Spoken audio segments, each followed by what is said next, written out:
Hello and welcome to the Brooklyn Rail's 794th New Social Environment. I'm Chloe, Director of Programs here at the Rail, and I have the immense pleasure and privilege of being your MC today for a conversation featuring Helen Molesworth, Brigitte Lacombe, Catherine Opie, Tacita Dean, and Amanda Gluibizzi. We're thrilled to welcome poet Elena Comay del Junco here to close today's program. Before we get started, the Brooklyn Rail acknowledges Black Lives Matter. Here in New York, we're on Lenapehoking, the unceded land and waters of the Wappinger, Canarsie, Munsee, and Lenni Lenape people of the Delaware Nation and Shinnecock Indian Nation. We recognize land acknowledgements are not a replacement for necessary decolonial work, but serve as a reminder of place of the legacies of dispossession and enslavement that sustain and enrich the stolen land that we're speaking from. And now it's my pleasure to introduce today's guests and host. Helen Molesworth is a writer and curator based in Los Angeles. Her new podcast is Death of an Artist, the story of Ana Mendieta and Carl Andre. She also recently hosted a podcast series called Recording Artists with the Getty and is host of Program with David Zwirner Gallery.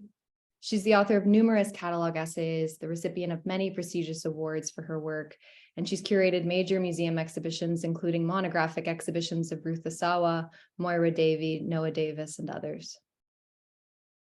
For 4 decades, New York-based Brigitte Lacombe has created iconic and intimate photographs of many of the most celebrated artists, actors, politicians, and intellectuals. Lacombe has worked on many film sets, major theater productions, and fashion advertising campaigns. She has been the recipient of major awards for her work, and her work has been exhibited at the Smithsonian's National Portrait Gallery and elsewhere. Her books include Lacombe, Anima Persona, and Lacombe Cinema Theater.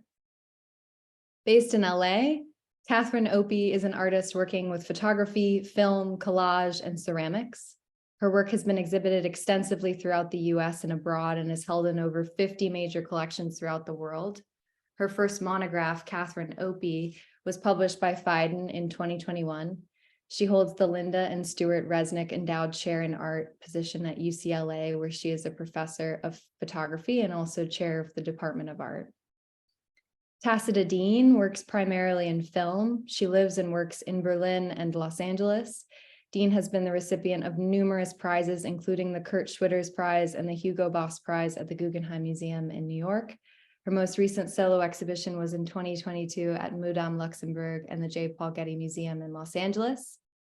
And our host today, former associate professor at Ohio State University, Amanda Gluibizzi, is the founding co-director of the New Foundation for Art History and art scene editor for the Brooklyn Rail. She specializes in mid and late 20th century art, design, and urbanism in the US, Europe, and Latin America.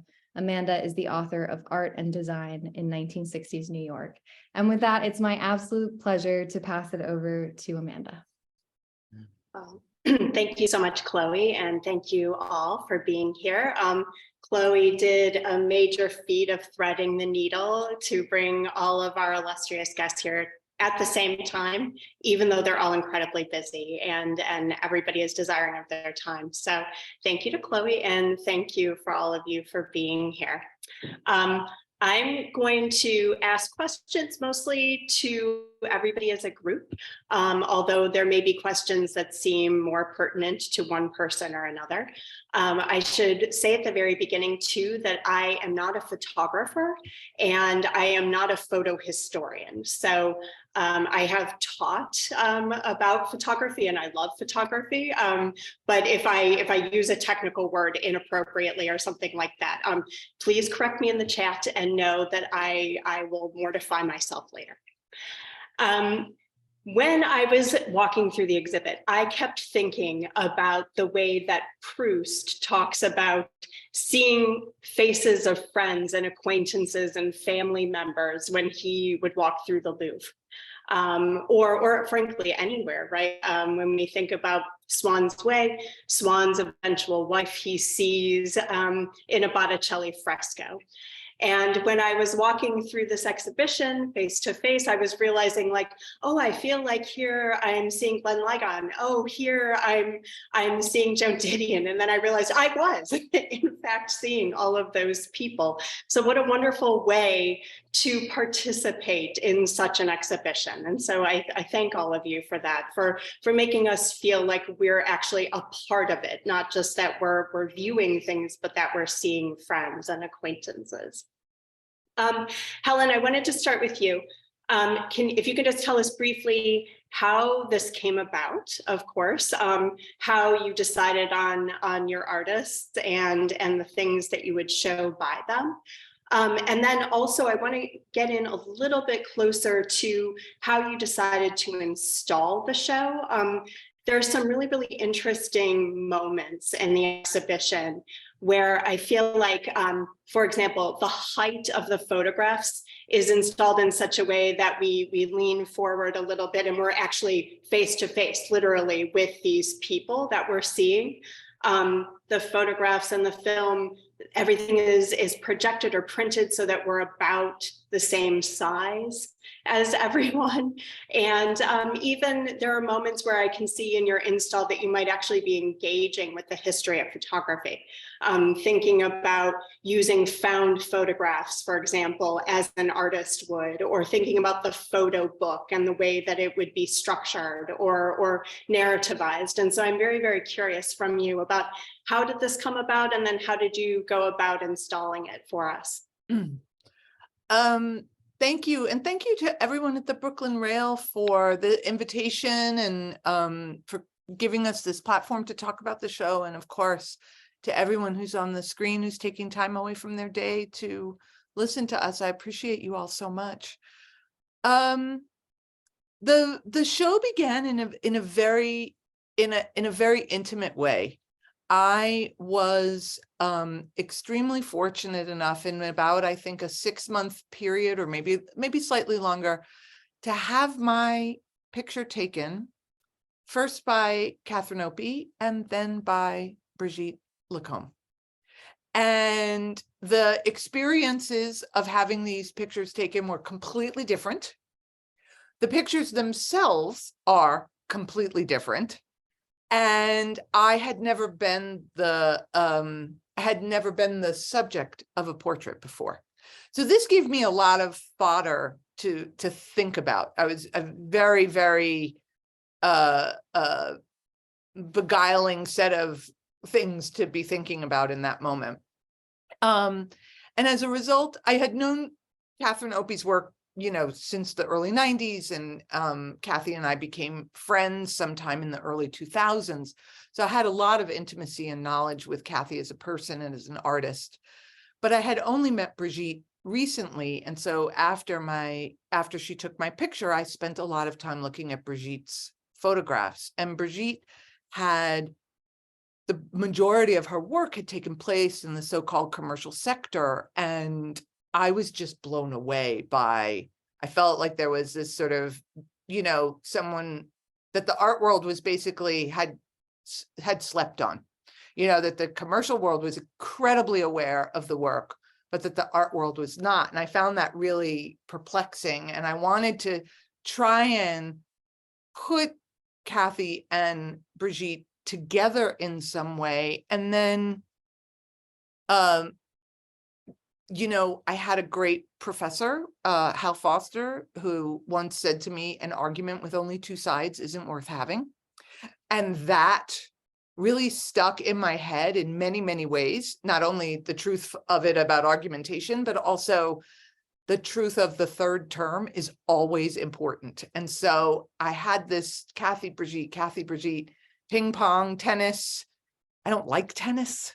And then I was like, literally one morning I woke up and I was like, Tacita, ta-da.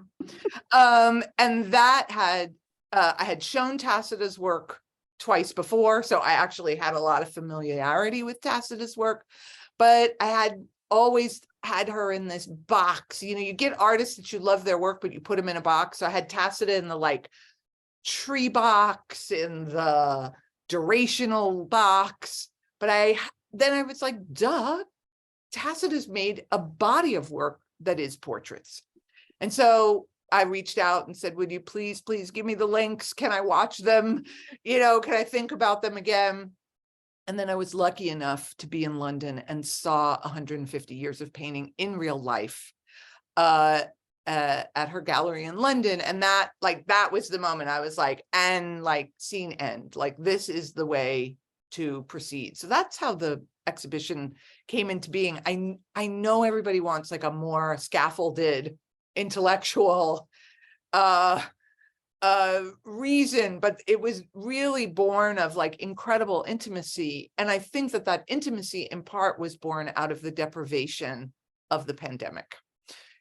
Missing people, missing seeing people, missing going to openings, missing a certain kind of contact precisely with not your besties, not the people in your pod, but precisely the people who are just outside of your pod, who actually go to make up the fullness of your life.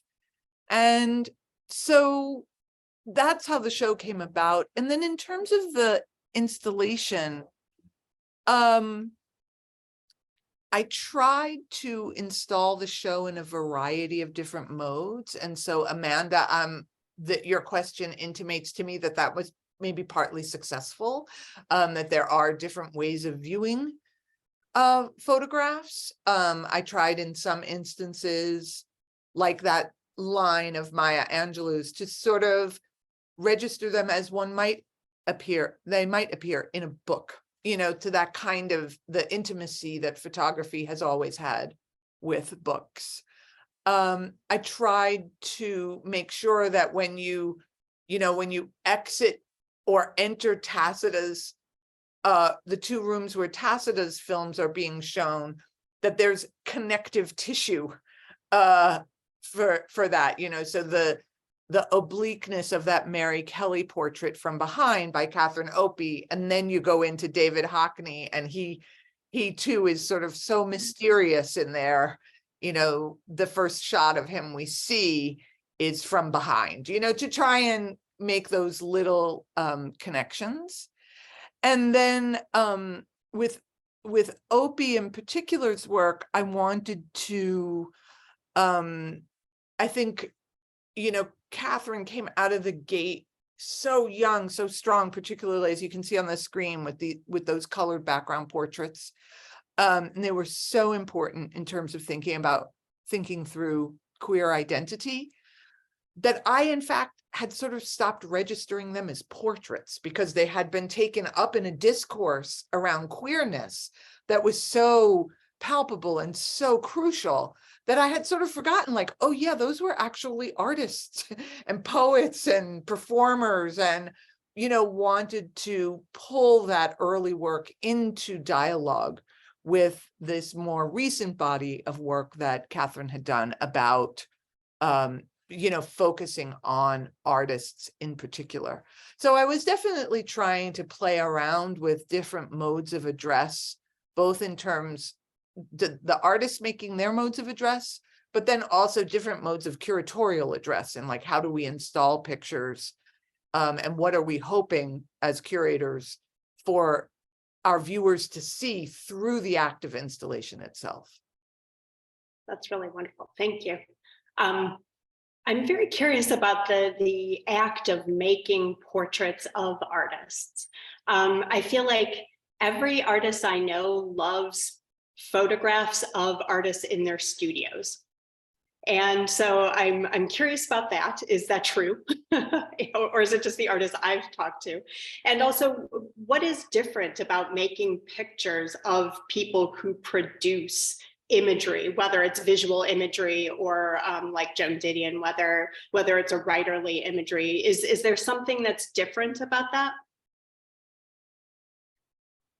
And I throw this open to anyone. Well, I guess I'll jump in. I mean, the difference is the relationship, that whether or not you know the person. I think that one of the things that Helen was talking about that's so interesting about the pandemic is seeking intimacy. And, I think that portraits are intimate, but also they're not. They operate on all of these different levels. And so I think that, of course, if I really am kind of honoring somebody, or just also, kind of just totally enthralled by them as an artist, that for me, it's a harder portrait to make than a portrait of a friend, because I really want them to like their portrait. And most of the time that I care if people like their portraits that I take, but also they're really about my exchange with them. So it really depends on who's sitting for me in relationship to my own kind of way of being with different people. When I photographed in London, it was a lot of people that I had not met. And, there's a portrait of Cecilia Dean that I did that was just like kind of this really intense shared moment. And she always in her paintings tucks her hair under her collars for her self-portraits, and I have her hair out. So I also think about these different allegories or these different ways of being with them that doesn't feel forced, but that also is a nod to themselves within them, how they hold themselves. That's interesting. I would ask all of you too, then how much, picking up on that, how much direction are you giving to people who are so in command of the visual or the aesthetic?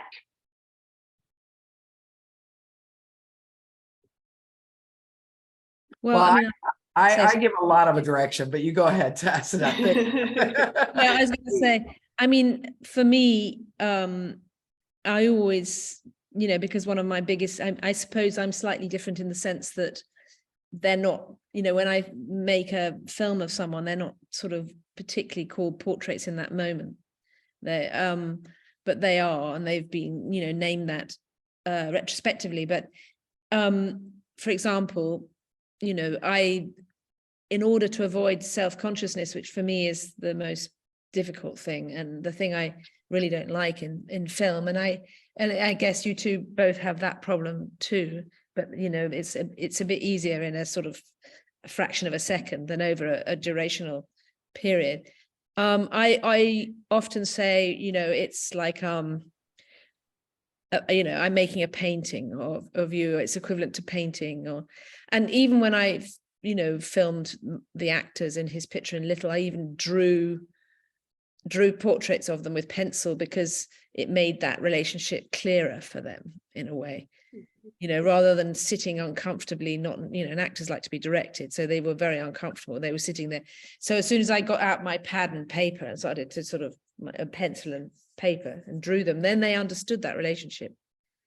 But you both are more, in a sense, have that relationship embedded in the activity of taking a portrait. So with me, it's much more of a sort of accumulation of things that describe a moment rather than just being that one moment. So I guess I'm not so typical.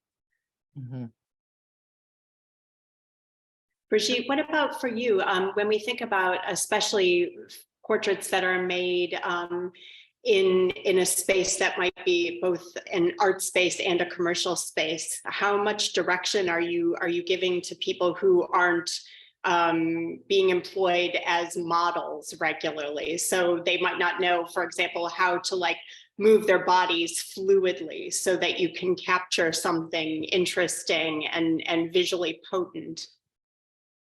I don't know that I make such a big difference between the kind of people I photograph, or a presence of, that they are artists or actors or any other kind. I think I always try to come in as, obviously I know, and of course I understand who I'm photographing and I understand what they do and I know things about them, but I'm always trying to come maybe more as really like a blank space, that I'm here to receive more than to direct myself. And I feel like, in fact, where I will give a direction to someone might be more, I see something that they are doing and then I encourage them to do it again or to keep at that, to keep in that moment, to keep in that mood, more than, because I want everything to come from them.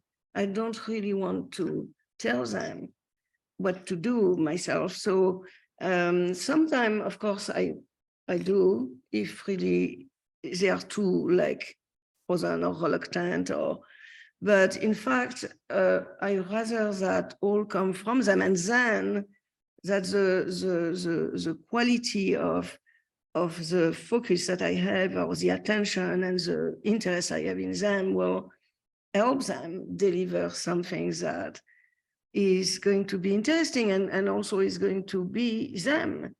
And so if I intervene too much, I feel that for the kind of image I want, I want it to be more coming from them. And then it's still very much of a collaboration, because then I'm there to be attentive enough to capture that moment. But it comes from them mostly.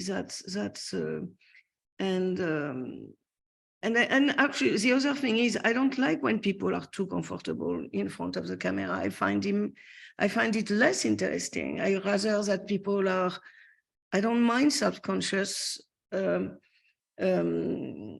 sometimes. I mean, in fact, that part of the pleasure is when it starts with a self-conscious person that then is able to relax and just like basically not forget, because of course nobody forgets that they are in front of a camera to be a portrait. But for example, I'm working on a big project for a few years now of something called the Breakthrough Prize, which is like the top prize in science.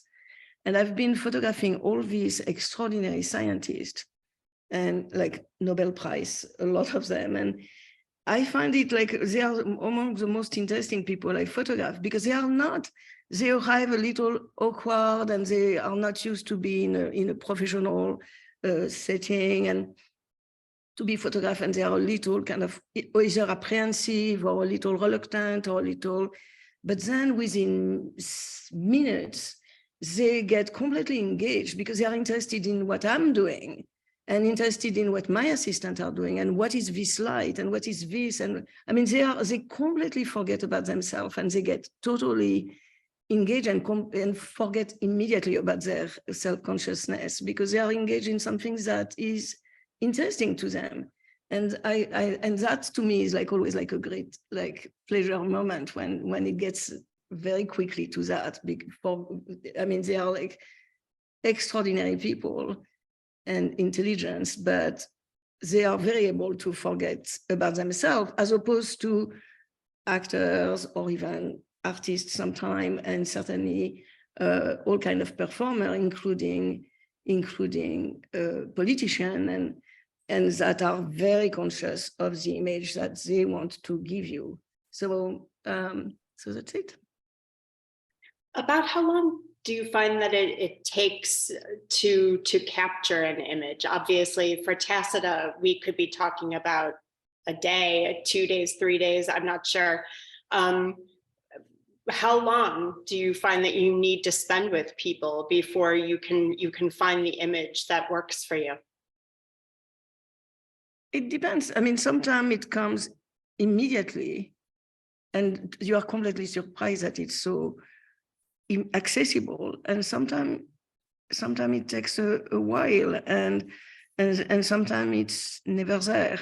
But and sometimes, I mean, like Cathy said at the beginning, I mean, it's also very different, the people that you are familiar with, that are your friends, or people that you photograph repeatedly, which I do a lot over the years. I mean, there is people I photograph over many years that I follow, and become part of my life in a way.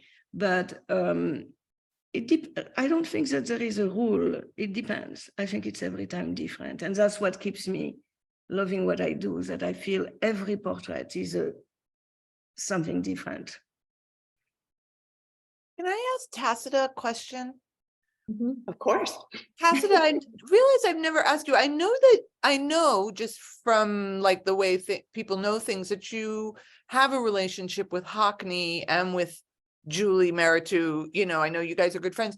But were you friendly with Cunningham and Twombly? Like, did you always know the subjects of these portrait films? Or like Kathy and Brigitte are describing, did you ever have a moment where you didn't know the subject? I mean, often. I mean, I didn't know. My first portrait with Merce was when he was performing Stillness, which is the John Cage, the 4 minutes 33, and that was a sort of cold, it was a really hard relationship. It turned up, and the night before I met him, we had dinner. He looked at. I remember being shown this kind of gaudy gold jacket he was intending to wear. So and I remember just like fixating on the fact that that would be a disaster, and so I managed to persuade him to take it off, which was a great relief, and which is why you get that beautiful purple shirt that he's wearing. And with Cy Twombly, I mean, Twombly was my kind of heart's desire. I mean, I'd been a fanatical Twombly fan my entire life. And, for me, he was all a god that I thought he would never have a sort of physical form. I didn't even know what he looked like, because he's, and I met him in passing in an opening in Rome. And then the next minute it's in Lexington eating, a burger with him. And it's a very, very strange thing when your god is sort of, eating a turkey sandwich or whatever. And but the responsibility is enormous in that circumstances. So and it's always a bit tricky, and the self-consciousness, I think, with I understand what you were saying, Brigitte, but I think it's a different thing with the moving image, because you feel it more. Mm-hmm. And I spend my whole time trying to disappear so that I am not there. So I have strategies where the person being filmed, we look the other way and they think, and then they are themselves. And it's also a massive amount to do with the editing. I edit any even tiny gesture. I'm very, very, the editing is the way I make the final film in a way. But I didn't know, so by the time I went back to with Craneway Event, for example, I had met Merce, and so by then it was like the second film I made with him. But I didn't know Michael Hamburger, so mainly not. And even though I knew David and know more now, he was a relative, I just saw the way he held his cigarette on a terrace in the Getty. And I just suddenly thought, I want to film him smoking a cigarette. And it was clever because David, he is a fanatical cigarette smoker, as we all know. And, so that was the kind of catch, I'll just, this. And I said, David, can I film you smoking a cigarette? And he said, yeah, I will sit for you, because so he used the language of portraiture, because of course that's what he does. But so I don't always know them, but it's an attrition where you sort of, work out how to know them at a certain point. And then you definitely know them very intimately, in their tiny gestures, things afterwards, after I've cut the film. So the framing of Hockney in that film is particularly beautiful. He's sitting essentially between two of his portraits, and then behind him is another of his portraits that essentially mirrors his posture. And I'm curious about this. Was this intentional on your part? Did you sit him there, or is this where he sits? Well, there's actually 5 cigarettes in that film, and so they're all different. They're all sitting. And the original idea was to really do it with macro, because I just made this film with a macro lens of the in Giotto's frescoes of St. Francis. And so you could see the fingernails, and I mean, really super detailed, just the lines. And I thought, well, that's what I would do. But then somehow it became slightly wider than that, because David was working on these portraits at the time. So the whole of his studio was covered with these portraits. I think there were 181 or something in the end. I mean, a lot of these portraits. And when we went up to discuss with him about the film, it was Thanksgiving, and I went with my son, who at that time was, I think, 10. And David, you know, and my son was a kind of slightly eccentric, used to like wearing a suit and three-breasted, and, you know, and David took a complete, you know, just immediately said, I want to do a portrait of him. So he's one of the portraits behind in the film, the boy. And so that's why I call it portraits, plural, because it's, you know, it's my portrait of David, and it's 5 cigarettes of 5 different, you know, portraits of 5 different cigarettes, and then the portrait, and then David's portraits all around. So that's why it's, you know, so it's loads of who's looking at who. It was very, you know, reflective, that film. Mm-hmm. Catherine, one of the things I noticed in your photographs is how wonderfully the way that you're photographing people picks up like the texture of the fabrics that they're wearing. And that, I don't know if it's because of the camera itself or because of how you are holding the camera, but also it seems to zero in right around the torso, the upper torso, and provide some like really strange effects occasionally. For example, the Glenn Ligon image that you took, his neck is like very, very vibrant. Especially against the dark background and against the blue of his shirt. And so like we can really see, for example, the hair follicles on his chest and stuff like that. You know, it's like, it's intensely detailed. I wouldn't call it a punctum, and I wouldn't be comfortable with that, but it was something that like I found myself zeroing in on in a very weird way. Like, okay, now I'm like looking at this person's chest, I have to stop myself. How much there too are you discussing with your subject beforehand? You know, this is the way I'm working. I would love it if you wore X color, or I would love to see some texture in your fabric. Do you talk with them about that prior to? No, I tell them that it's a formal portrait. And however they think of a formal portrait in relationship to how they dress is how they come. So I just say that I make formal portraits, and, you know, it's in a studio setting. I will light you, direct you, and so forth. And sometimes they discuss outfits with me. Early on, it was always the drag queens. They were always just like, well, you know, but then they came up with fabulous things like Vag and, you know, the neon green. But for the most part, it's chosen by everybody in terms of how they want to be viewed. I've always been into skin. I mean, I shot large format for years. I continue to shoot, you know, medium format and large format. And the neck for Glenn is just an extension of the body in a way that it's I'm lighting with a Fresnel, so it's a single source strobe with a Fresnel light on it that has an aperture that I can control. So especially with the portraits on black, I'm lighting them in that way, and I like how things fall off into shadow and all of that kind of yumminess of old history painting, so to speak, that I'm modeling a little bit within this.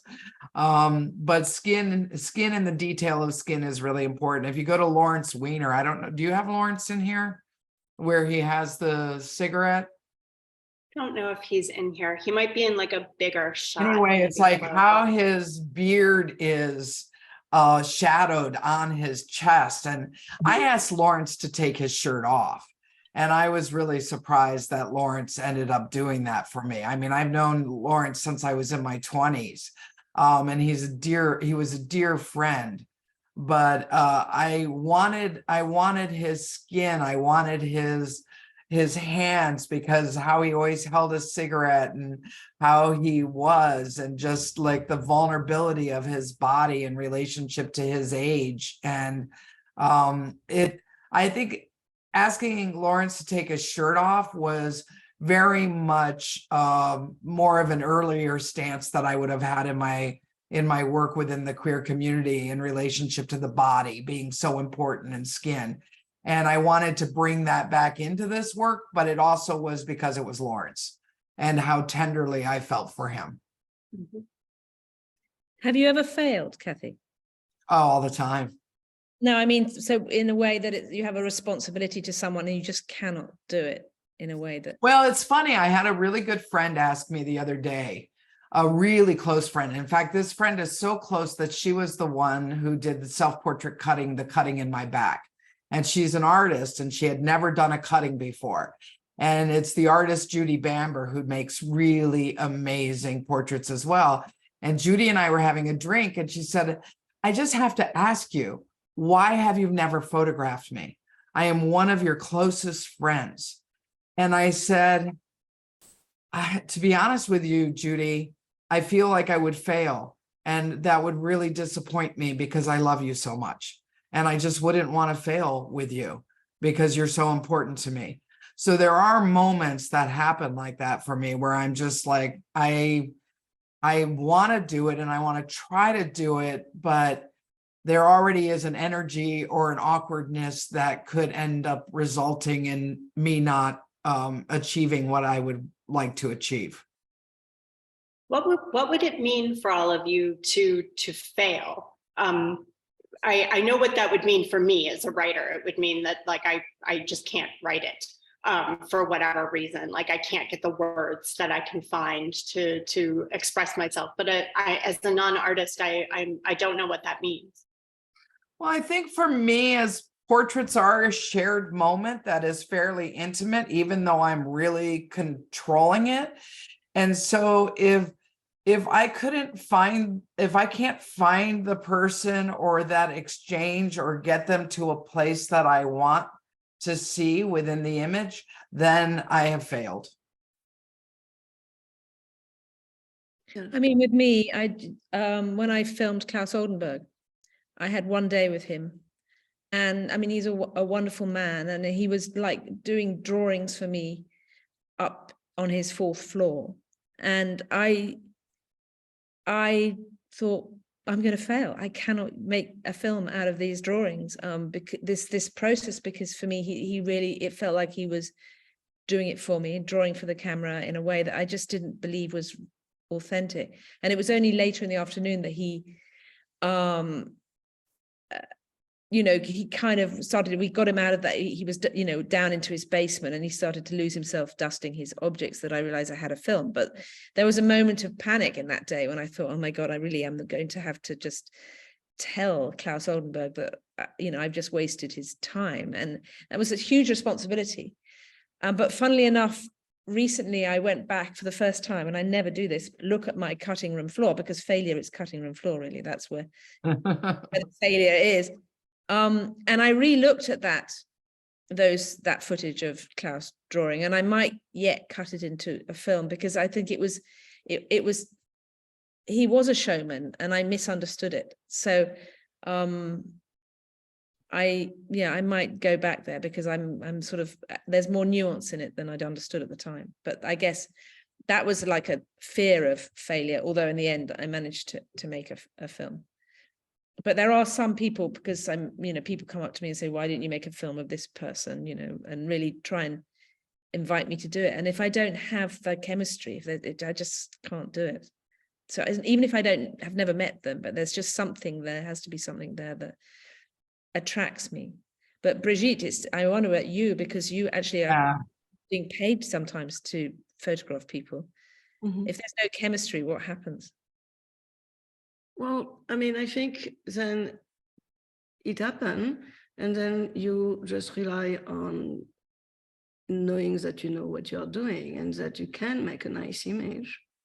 And most people won't see the difference.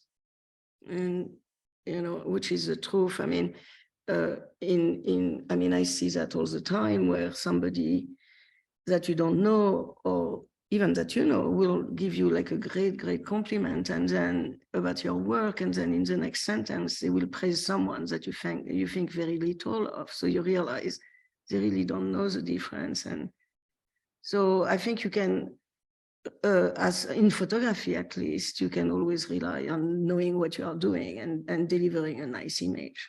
But yourself that it's not, And I understand Katie, I totally understand what you were saying before, about knowing and loving someone so much that you cannot even attempt to do it, because it's just too perilous, it's just you. And also what Tacita, you were saying, one of the big things in what we are doing in portraits is a sense of responsibility towards the person you photographed or you film. I mean, it's a very big thing, and it can be actually hindering you sometime in how far you can go, how truthful you can be with looking at someone, you know, because I mean, I know I had that much more in my earlier years, that to also want so much to protect someone and to show them in their very best, to show them in a way that they will like themselves. But it's not always what makes a good portrait, of course, you know. And so if you take too much in consideration the person you photograph and their feeling and their fragilities, and you might also not be as good as you should be and as strong, you know.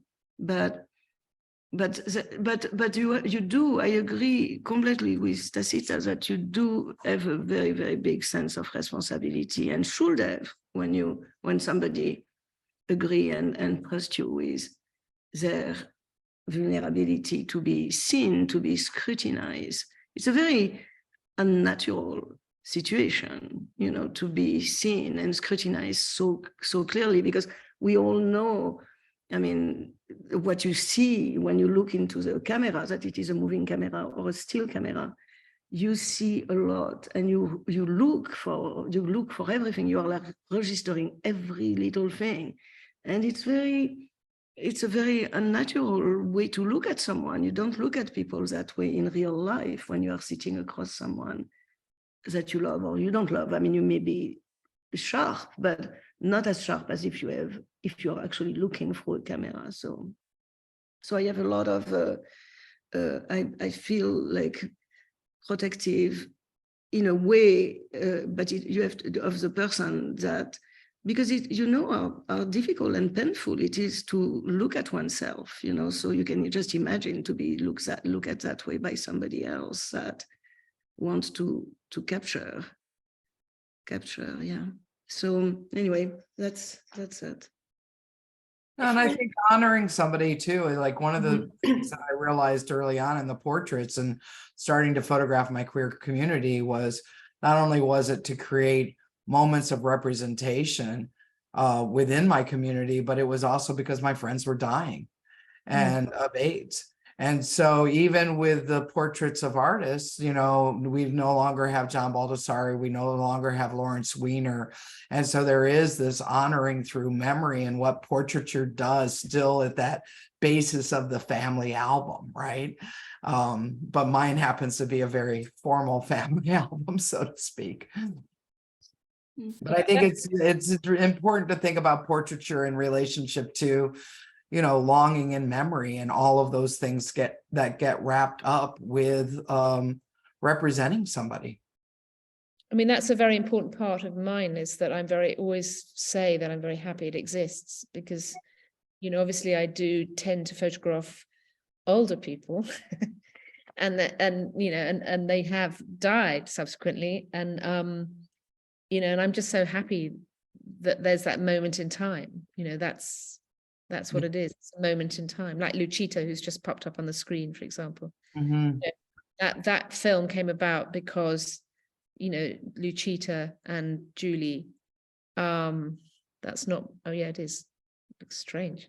Lucita and Julie shared a birthday. So it was just the coincidence, the fact that they shared a birthday, and they were born exactly 50 years to the day apart.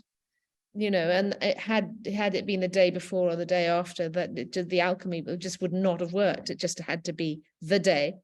And because I knew both of them, I just thought I'm gonna make this film. And I did think, well, should I wait until their birthday, which is November? And then I thought, no. And I did it in January, thank God, because then the pandemic happened and Lucita died. And I'm just so glad that it's like a document. It exists of just one afternoon in Santa Monica, and this great conversation again with these two unbelievably wonderful women. So it's always a sort of gratitude, really, as well, that it exists. When we're thinking about the history of portraiture, And of course, I'm not just thinking now about photographic portraiture, but especially because of Catherine's photographs of thinking about the sweep of portraiture. We kind of move from thinking about an image of a person as a likeness to thinking about an image of a person as a likeness of his or her personality or psychology. And so we can think of something like Paleowallo to Rembrandt, right? Where we're really getting into psychology. And for so many people, and this is kind of picking up on the thread that's going on in the chat right now, that happens with eye contact. And this winds up becoming very, very true when we think about the history of portraiture. When we think about a portrait as a record of what a person looked like, then perhaps we might want the three-quarter view, or we might want the profile. Whereas if we want something that is psychological, we may want more eye contact. And so I'm very curious about this from all of you. What works for you? Do you prefer one or the other? I prefer to go back and forth, and it's really important for me to go back and forth, because I think that one of the things about looking and being a person who looks at the world with a camera is that I often am just staring at people because I want to photograph them, but they're not necessarily looking back at me. And so I'm really interested in that idea of moving an audience or viewers through the work by being engaged and not being engaged. And that when you put somebody three-quarter, and Helen did this beautifully in this install, like even these two Hiltons are kind of talking to each other in a certain way, but they're both Hiltons. You can do that with portraits, where portraits next to other portraits can feel like they're being looked at or looked at you. And when you move people through in that way, it also allows you to stare as a viewer, because it is super psychological to be, met with the gaze. And it's interesting, but I like both kind of modalities, so to speak, very much so. I mean, I avoid the gaze completely, because that's the self-consciousness. I'm trying to disappear. I'm trying to not to be there. So when they stare at me, it's like goes through me like a so it's snip out. Generally, I don't include that in, because I don't want them to be aware of me, Mm-hmm. So. One of the things that Catherine said about like moving through the show and thinking about the way that the portraits might have a conversation with each other and not just with us, made me think of a question that I would want to ask Helen, which is, how do you avoid making a portrait show just a show of faces over and over and over again? I'm thinking about, for example, one of the complaints about the Old Master collection at the Met is, it's all just portraits, right? And it gets boring to look at portraits. So how do you curate a portrait show that isn't boring? Aside from, of course, making it that we know these people, like, and there's Patti Smith. Okay, I love her. How do you do that? How do you do that? Well, I think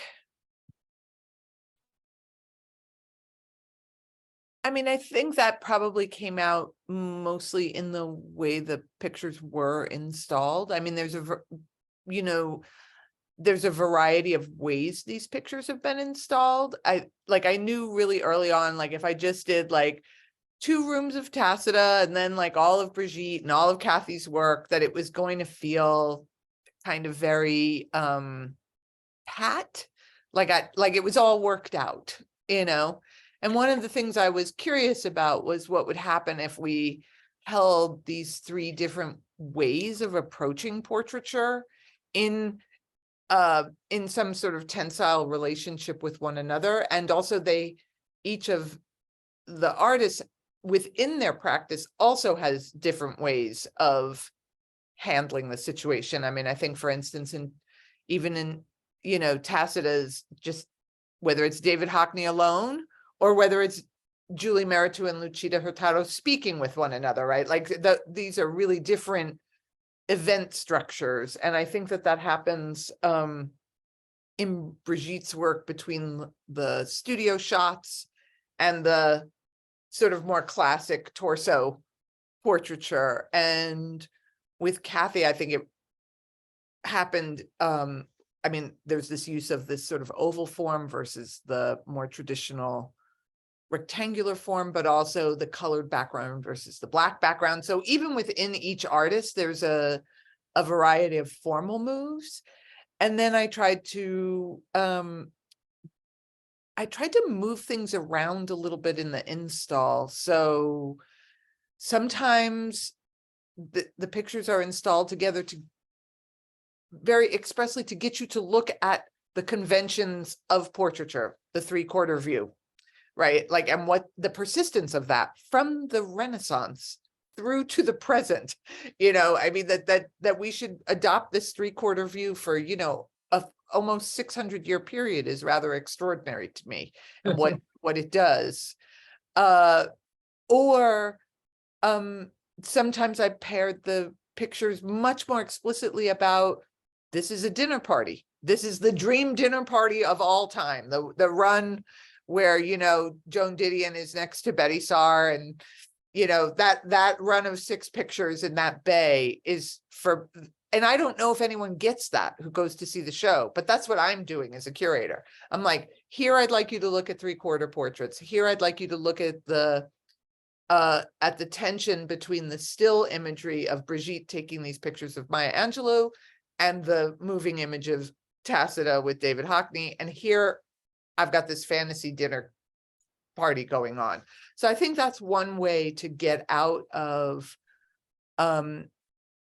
falling into the trap with portraiture, which is somehow there's an image that could give you some kind of direct, unmediated access to another human being, which of course is impossible, right? So to foreground the different ways in which the formal apparatus of the camera and poses and the psychological engagement between the sitter and the portraitist and the picture and the audience, to sort of bounce around and in among those modalities, so that you don't end up with some fantasy that, like, you know, somehow at the end of it, I don't know, you know who Patti Smith really is, when of course you can't, one cannot know that just through that picture, as remarkable as that picture is, and as vulnerable as Patti Smith has made herself to all of us. You know, there's still always that unknowability, that resistance. And so, you know, at the end of the day, I'm much more of a formalist than one might imagine. I think I want to end just with a question about the questions that start the exhibition. The wall text at the very beginning of the exhibition has just a bunch of questions, really. And among them are things asking us about, like, what do we think about portraiture and formal portraiture when we're also living in a world where there are ubiquitous selfies, which I guess could be a form of self-portraiture, but frankly are kind of also not self-portraiture. They seem so surface-driven as opposed to an attempt at any sort of psychology, frankly. And so I'm just curious about the questions that start the show. For Helen, do you feel like this show helped you clarify some of your ways of thinking about it? And then for our artists who are participating, do you think about the ways of the ubiquity of portraiture of a type, let's say, and how your work might be not responding to that necessarily, but just how does it live in a world where people are surrounded by portraits all the time? Well,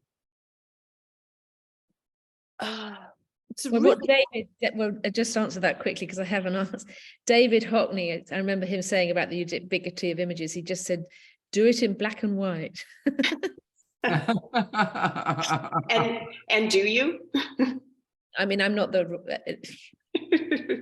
but I thought it was very funny because he And he also said the drawn image is something that separates from the ubiquity of images. But I'm slightly different because of my images are photochemical. But anyway, Helen, I interrupted you. Sorry. No, not at all. I mean, I wanted to start off. It had been, again, because, you know, I mean, I really believe meaning is contextual, you know, so like the context was the emergence from the pandemic. And I really, you know, one effect of the pandemic on me was I realized that I just didn't have a lot of answers. You know, the twinning of the pandemic and the failure of the American democratic experiment, like really, I don't feel very confident at the moment about answers. I have lots of questions. However, one thing that I do think was answered for me as a result when I was spending the week installing the show, which was a really fun and interesting week at the ICP, was I really was aware that I was in the hands of 3 experts. That I was being held as a viewer by an enormous amount of expertise. That these were people who had been taking pictures of other people, working with, you know, the liquidity of film, I know Cathy Opie to be a gearhead of the highest order when it comes to talking about f-stops and lights and cameras and you know, the sheer omnipotence almost of Brigitte's catalog. I mean, she had, you know, if you go to Brigitte's archive, she has, I mean, like, I defy you to show me a picture of someone she hasn't taken a picture of. Like, name a cultural hero of yours, and she has been in the room with that person. So like, there was just something about, I realized I could ask all those questions and have my own fandom and my own love of art and love of looking. I mean, Cathy has mentioned the scopophilia. I think that anyone engaged in this project must have. That I could do it in part because I knew the people who were taking these pictures really knew what they were doing. And in some ways, I didn't know that would happen. I didn't know that for me, the show would become like a quiet manifesto for expertise, which is, it's not to deny the great joy of beginner's mind and the wonderful possibilities of amateurism. However, it is to say that we live in a culture that doesn't like expertise right now. And, you know, in a room filled with expertly made pictures, there was a lot to think about. And you could do so with a kind of safety, actually, or a kind of openness and vulnerability to think. I found I could think some harder questions than if I had to be kind of on guard around a bunch of folks around the selfie, which I kind of don't understand.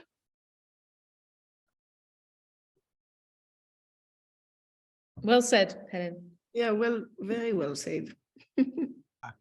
So unfortunately, I need to leave because I have a faculty meeting I have to hold. But this has been so amazing, and I really appreciate this time. And thank you for everybody, and thank you for Helen for putting us in a show together, because we've had such a great conversation over this time period, Tacita and Brigitte and all of us together about portraiture. So, but unfortunately, I have to leave before questions, but I thank you all. Okay.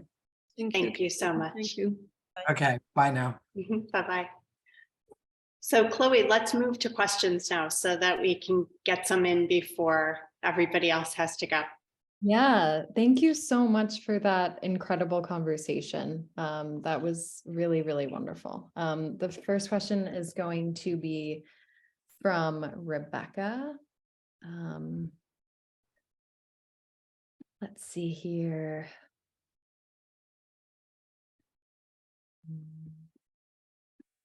Rebecca. Hello. There you go. Now you can unmute and ask directly. Hello, good afternoon. I wanted to thank each and every one of you for the inspiration to me over many years. I just wanted to briefly ask, what wisdom would each artist wish to share with other fellow creatives that perhaps they themselves have received over time?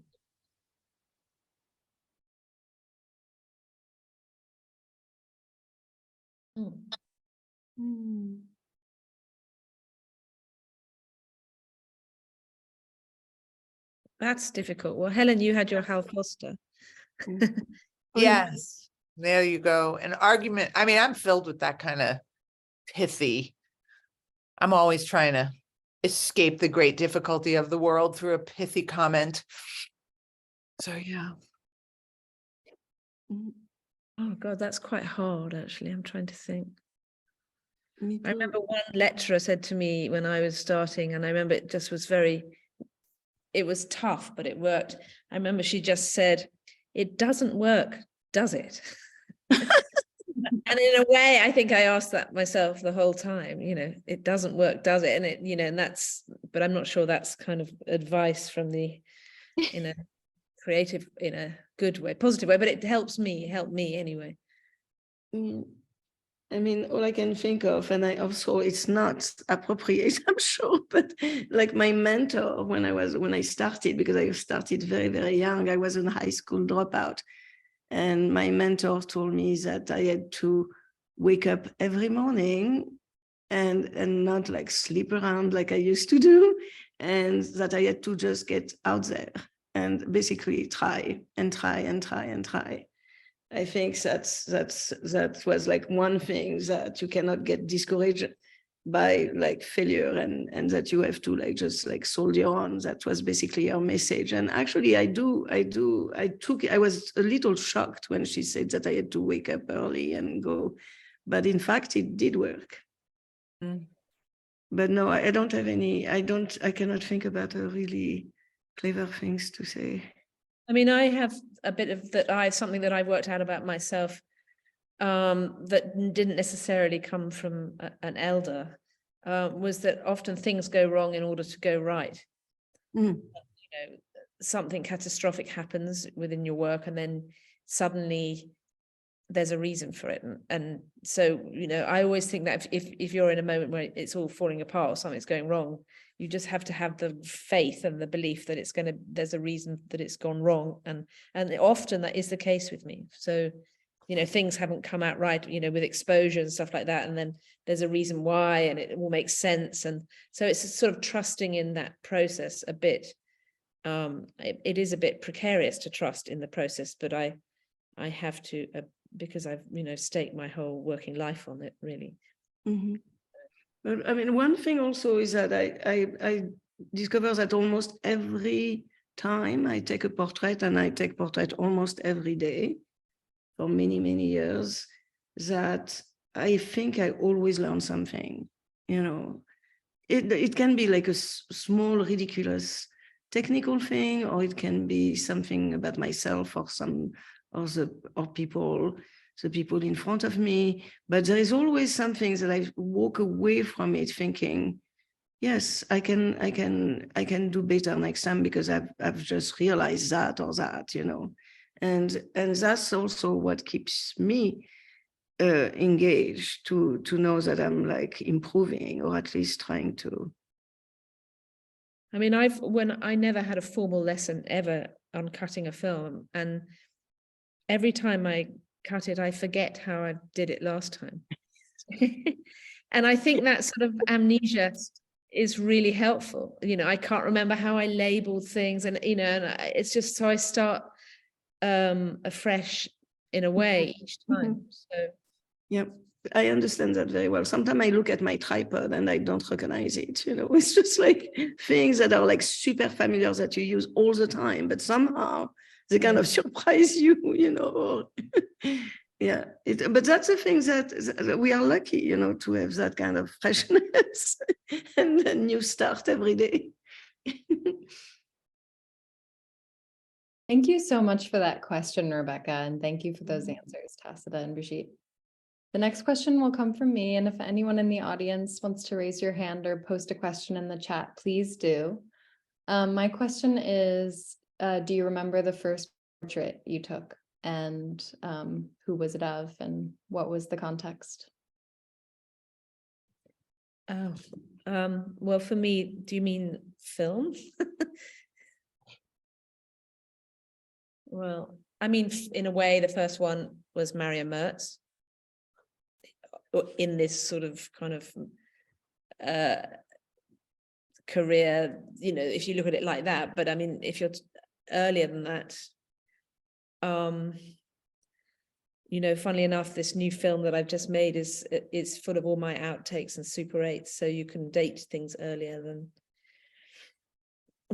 a Mario in 2003. So, but I suppose he's the most established for me, and but it's probably more interesting for Brigitte because you've taken a hell of a lot more than I have. But wait, is it the first picture I took? Is that the question? Portrait. The first portrait. I mean, I don't know the first one really, the very first one, I don't know. But one of my first assignments when I started very, very young was to photograph photographers, the photographers that were the most like established at the time, the most.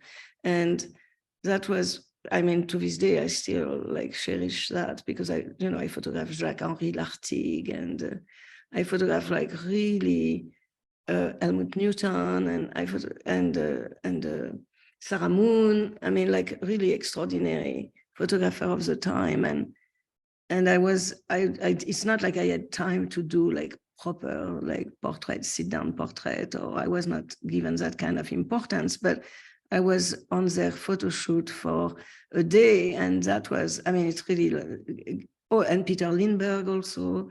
And anyway, it made a very lasting impression on me to see someone else at work and to see this quite extraordinary one at work. That's the first thing I remember as a first professional situation, let's say.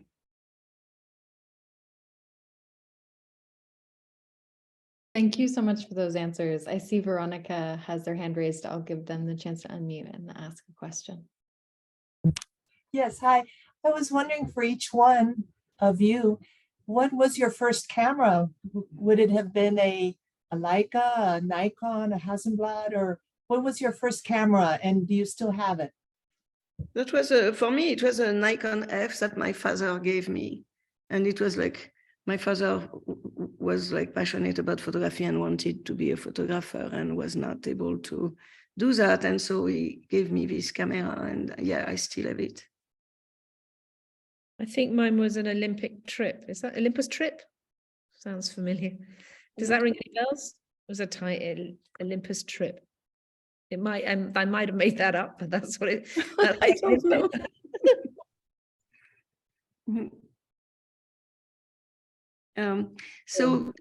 Everyone, I'm sorry that I'm the one that has to go now because I have to actually go and take a portrait. So thank you so much for everyone. Thank you, Helen. Thank you, everyone at Brooklyn Rail. Thank you, everybody that came in. Thank you, Brigitte. See you next time. We have one question. Goodbye. Goodbye. And Thank you. I also have to leave. I'm really sorry, but I have, as you know. We have one last question from Fong, so maybe we can. I'll stay for that, and then I should go because I, as I said to you, I have a day. Thank you, Tacita. Thank you, Helen.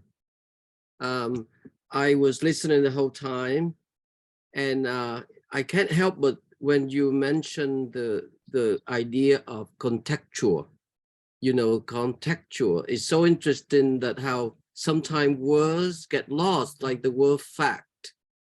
When we insist so much on the liberal that insists, where is the fact? Actually, the word fact, it meant factors. Factor mean made object, something made, done with. So it's so interesting to think of that contextually, because I'm thinking about when I came to New York in 1986. You remember there was a group, a series of small books published by Raymond Foyle. It's a by Hahnemann book, and the one was particularly one singular essay by Jean Genet, what remains of a Rembrandt portrait torn into 4 equal pieces flushed down the toilet. That was published in 1967, I think, but Raymond Foyle republished in Hahnemann book in 86 when I first came to New York. I read it while I was sitting on the train, and exactly the epiphany came about how he himself was sitting across an old man, ordinary old man, on the train in Paris, and he recognized this ordinary old man. His face is full of gravity of life and every form of human suffering. In that instant, he identified with him and enabled him to understand late Rembrandt self-portrait. How early on Rembrandt made portrait with a very proud, very, very much proud of his own talent, where he was in society at that time. But late in life, due to so many misfortune, you remember he went bankrupt, his wife died, second wife died, and the son Titus died also. So then he painted himself like an ordinary old person, just like anyone else's. And I'm not saying that we have to capture that likeness, you know, a particular phase in a person's life, but it is a complex emotion that every one of you is trying to go after, capture that moment, that subtlety. So my question is very simple. The context is so important. Just like I'm making portrait for the Brooklyn Rail, you know, Helen, why do I have to do it from the photograph? Because context is like the way that you were describing earlier. So the context is everything, but it means differently for everyone, just like the way you described, Tacita, that Hockney smoking a cigarette, the moment of availability, of fluidity, and that's context too, don't you think? And every context different.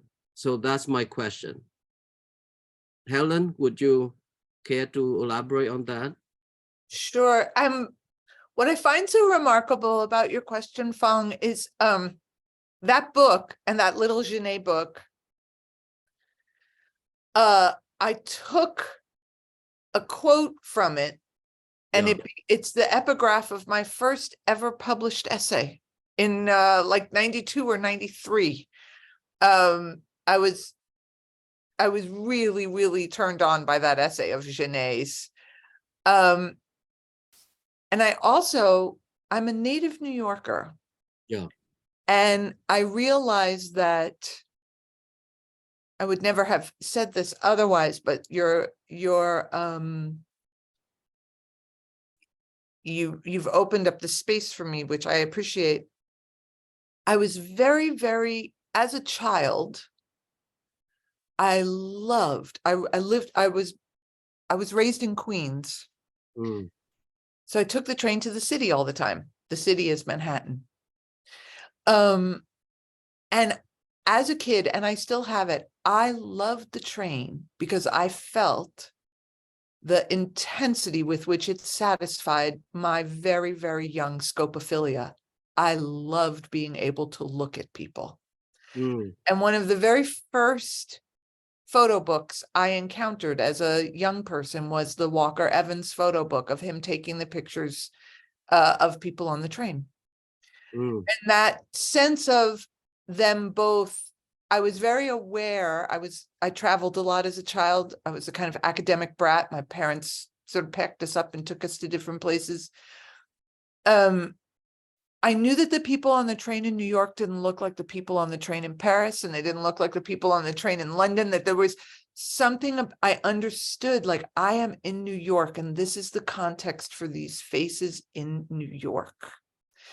And I think that, you know, the thing that you don't understand about yourself as a child. You know, I never obviously could have put any language to any of this as even as an adolescent, probably not even in college.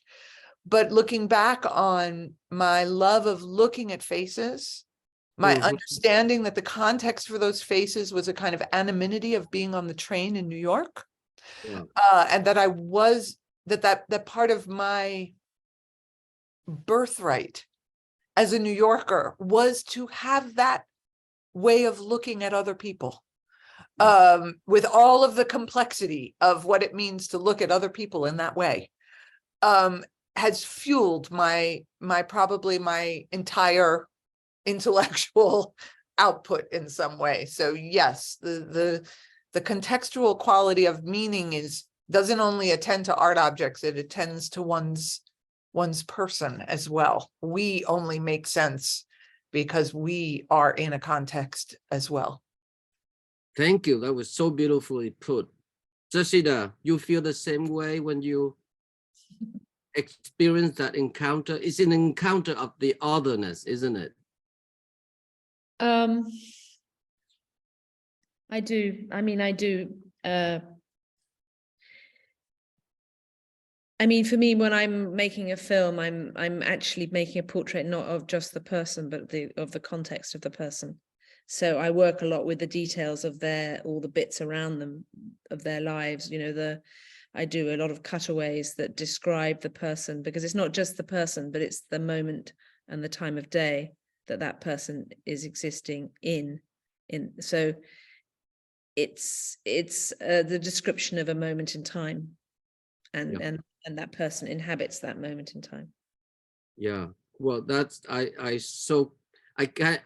dying to see the show. Thank you for make the comment on it, because as I do my portrait, when we feature an artist interview in the rail, it's exactly that allow me that context to call the subject into this given and serving the other, you know, and that's the context. So that was very moving. Thank you for both responses, and yeah, congratulations. I can't wait to see the show. Thank you, Helen. Thank you, Tacita. Thank you. Nice to meet. I have to leave. I'm sorry, guys. I'm in Berlin and it's late. Thank you. We'll see the show. Bye, Tasha. I'm going to miss the poetry, but I have to rush. No, you got a meeting to go. Go ahead. Okay. Well, it's late here. Okay. Oh, bye, yeah. bye. Bye, everybody. Bye, Helen. Bye, everyone. Thanks. Thank you, Tasta, and thank you so much for that last question, Fong. At the Rail, we have a tradition of ending our community events with a poetry reading, and I'm thrilled to welcome our Poet Laureate of the day, Elena Comay del Junco, to the stage. Elena Comay del Junco is a writer and philosophy professor in New York and Connecticut.